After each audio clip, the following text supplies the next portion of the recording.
Alrighty, that was Staying, Eros May by Zillah Bose. We are lucky enough to have Zillah, who is a Welsh-English writer and a director based in the UK with a background in documentary and working as a cinematographer. And this is her first short fiction film. Ladies and gentlemen, please welcome to our screens, Zillah Bose. There she is. Way. Hi. Thank you so much for coming on. So you were just saying that you have the community watching live right now. I think we have some members of the people who are in the film and people who helped us with the film from the area where we made it in Mid Wales. I think we do, and I know for sure that we have Stephen Lewis and his partner Chris Lewis watching, who are very important to this film because they provided us with the farm and the expertise and all the animals and the dog, Mick the dog, and a lot of the kind of means to get around, like taking a film crew up a hill, that kind of thing. So invaluable. And my producer Jack and I, we're very grateful to them both, and all the people who helped us from Mid Wales, from the Ellen and Clem valleys.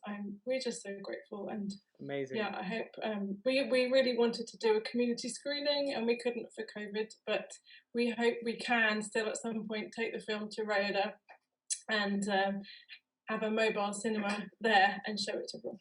Amazing. And you've got loads of people I know in the comments who are commenting on what a wonderful film and how great it looks. I'm going to give a little air horn for all your guys watching, all of you in the countryside. You can't hear it, but they can hear it. Perfect. So We want to kick things off by asking you. So this is sort of a continuation of that thought.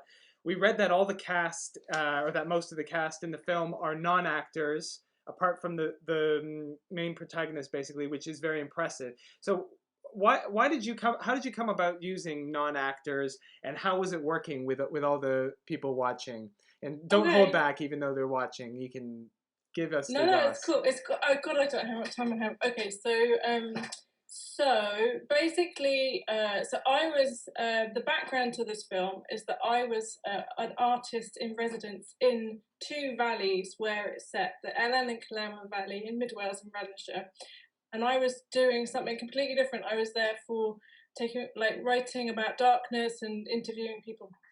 And then because my project, because I was actually staying at the very top of one of the valleys in a small house, and my neighbours were the farmers. There are many farms. It's a very unusual situation. So you have two valleys that have been flooded, about 100 years ago, to create water for England, and in itself, it used to be, still is potentially a little controversial, but that's not what the film's about. So I'll move on.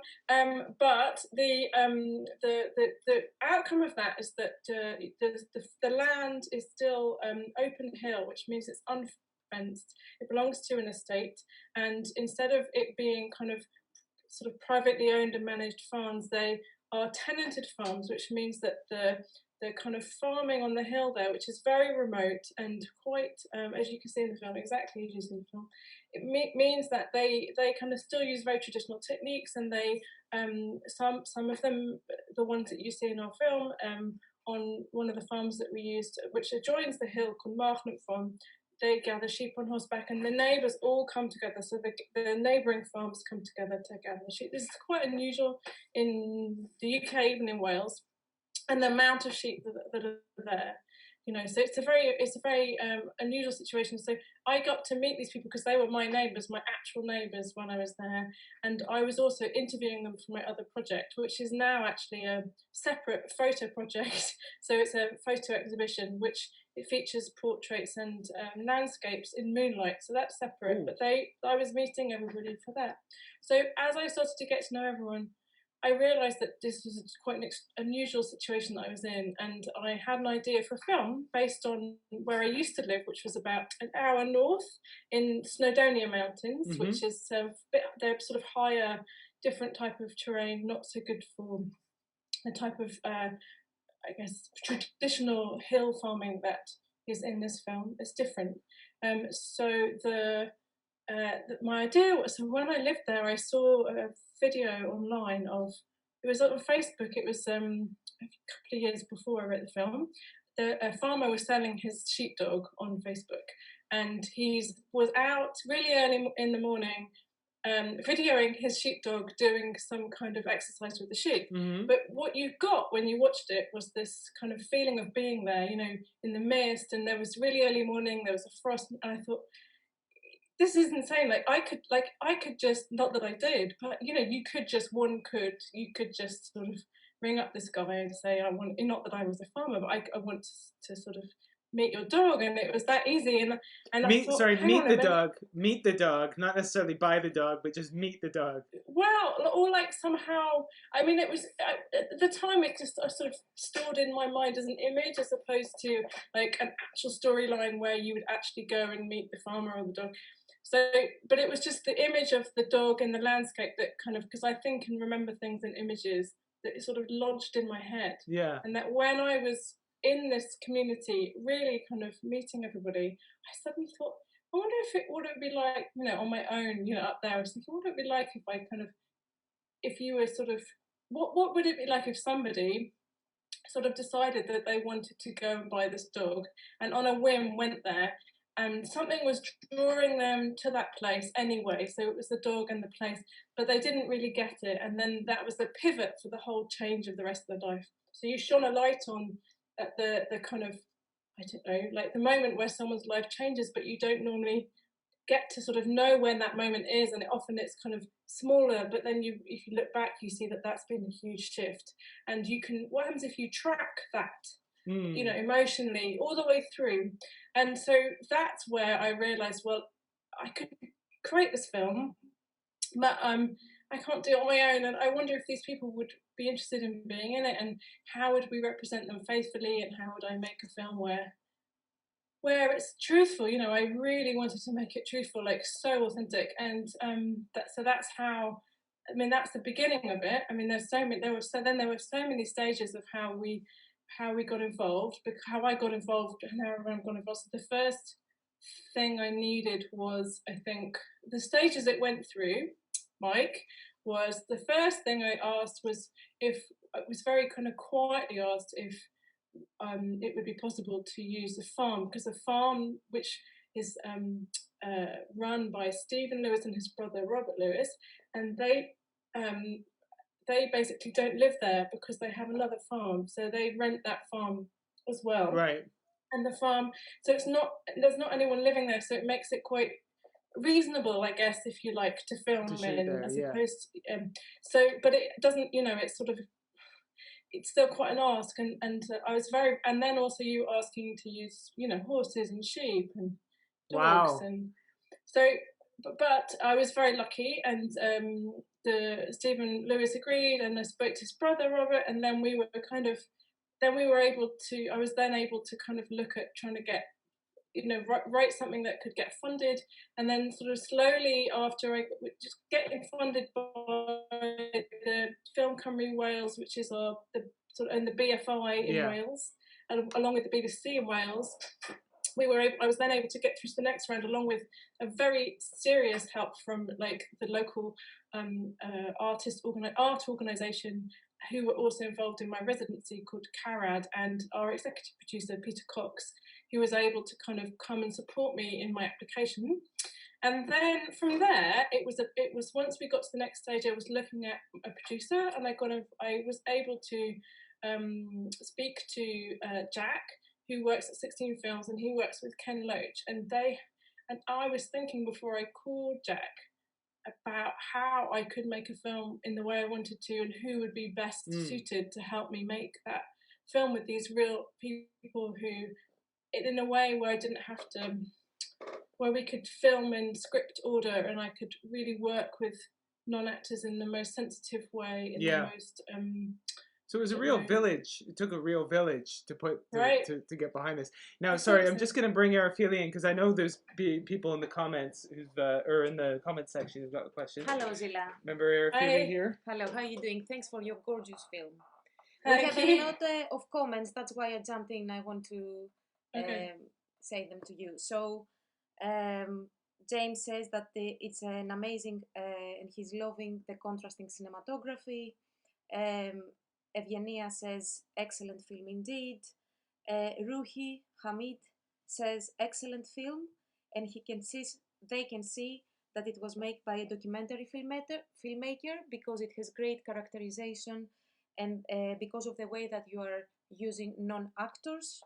And we have the cinematographer Sarah Smither, who is going to be delivering one workshop of Emerging Filmmakers Night over the next days. I don't remember if it's Thursday or Wednesday. Anyway, an amazing workshop in cinematography that asks, how did you manage to get Robbie Ryan to shoot for you? Okay, so for those people who don't know, Robbie Ryan's just the most extraordinary cinematographer who has worked with amazing people. You can just look him up. Well, because of my producer, Jack, who works at 16 Films, which is Ken Loach's film company. Robbie Ryan and him know each other from working on Ken Loach's films. And so, and also because I was working on a photography project in the Anna Valley, my separate photography project, which is called Green Dark, I had quite a lot of visual material of my own that I could present to Robbie as a kind of, I don't know, like a sort of representation of what is there. And it's such an unusual place. It's very unique, and I think that we thought he might be interested in the way in which we were trying to make the film. I think I knew that I wanted someone who could shoot fluidly in a sort of potentially handheld way, who would, my story and my film wanted to be lyrical. I wanted to track her inside, you know, the way she felt inside.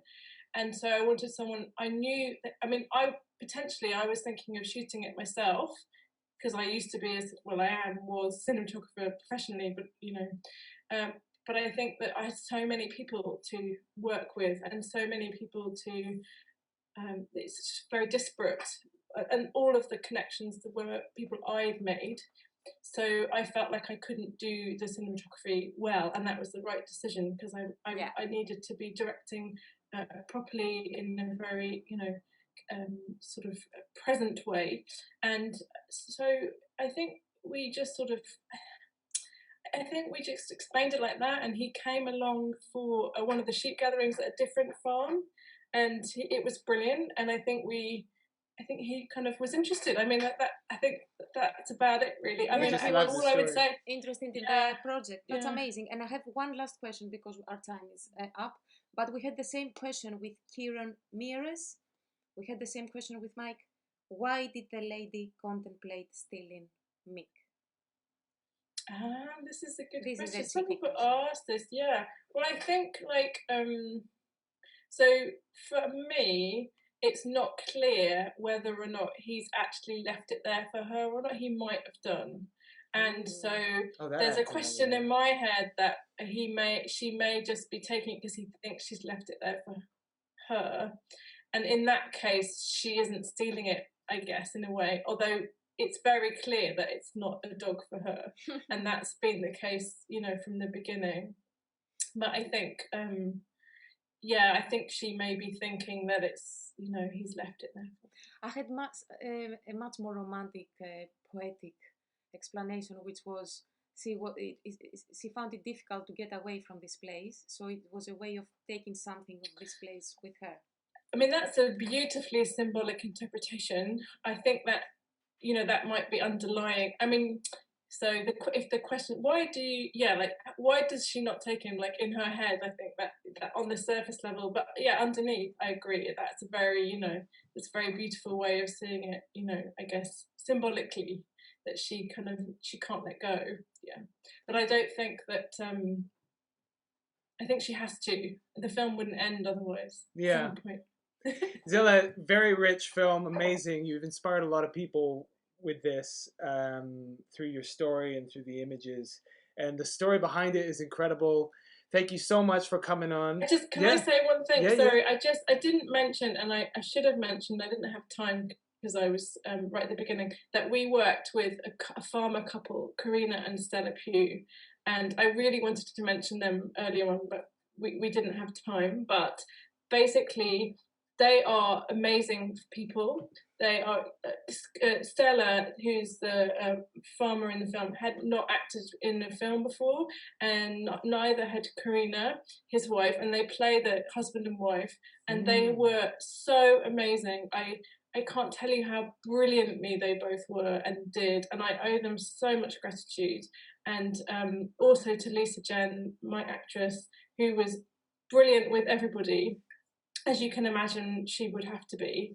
But really and truly, you know, Karina and Stella are not hill farmers. They're from a different part of the area. And so, you know, for them, and it took a little bit of, you know, careful discussion trying to, so that everyone came on board with them representing the different area, and that's really important. So again, you know, I just want to thank the community of Reda, the hill farmers, in the Ellen and Claremont Valley, everybody who helped on the film, my producer Jack, my exec producer Peter Cox, Carad, Ellen Links, the Ellen Valley Trust, and everyone I haven't mentioned, all my crew. I'm so grateful to you. I thank you very, very much to you both for having me here this evening. Thank you, and I'm glad you could give shout outs to everyone, and I hope you do your can do your mobile cinema soon and do a community watch. Great. Thank you so much. Thank you so much, Zillah, and take care.